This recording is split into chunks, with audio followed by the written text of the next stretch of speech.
Hey there, it's Tracy with Record Fuel. Want to check in, and I'm going to start by saying I'm not a big Taylor Swift fan. It's not that I'm a hater, I'm just not a huge fan. I don't know a lot of her music. I've heard a couple of the songs, but she came to Kansas City and played Arrowhead Stadium.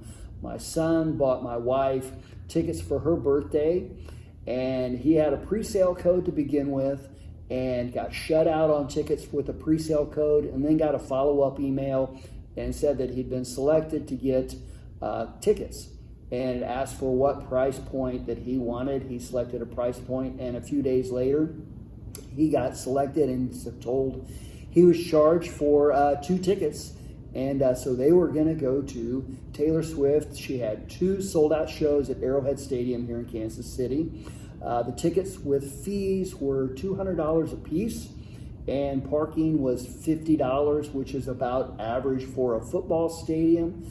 Now, $50 parking is obviously huge, in my opinion, when they really don't have to do cleanup, and I wouldn't think for a Taylor Swift show. For Arrowhead Stadium Chiefs game, there's all kinds of tailgate cleanup afterwards, so I get it. And that being said, Chiefs Stadium is probably one of the lowest fees for parking in the National Football League. But so they went to Taylor Swift.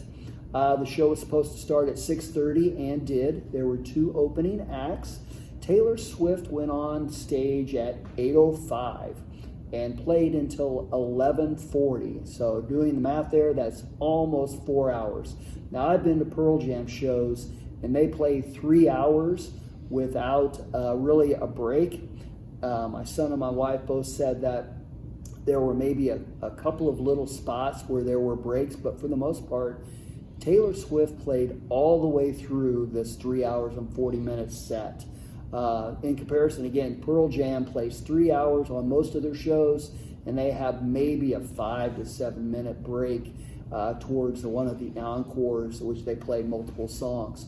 So this show had been touted and by the local media just like this is a huge deal, and it was obviously a huge deal to be selected to be on part of the tour for a venue.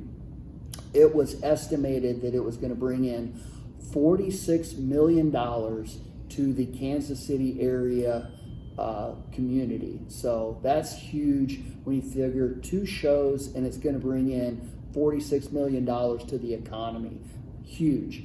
Now, the biggest thing that's saying that my wife and son told me is that the fans were incredible at these shows. And being a Pearl Jam fan, and we travel across the country and watch and see shows from them, which is a blast and a lot of fun, and the fans are real diehards there. But unlike the Swifties for this, they all dressed up. They were just on great behavior, having a great time. So the fans were a tremendous part of the experience and being there at this show. The experience, talk about the experience. I didn't get to go to the show, but the explanation I was given is just super exciting, and all the fans knew all the songs. Both my wife and son, that they said they'd never been to a show that the fans sung every word of every song to during the show. So again, props to them and diehards. So we're getting ready to go out and see Pink when she comes to town here in Kansas City, and Beyonce. Beyonce's tour, the date for here was pushed back from September to October. So we're going to be able to compare what Taylor Swift, Pink, and Beyonce, 3 huge acts, and how do they compare entertainment-wise and ticket pricing-wise. So I'll do follow-up videos on those. But thanks for checking in.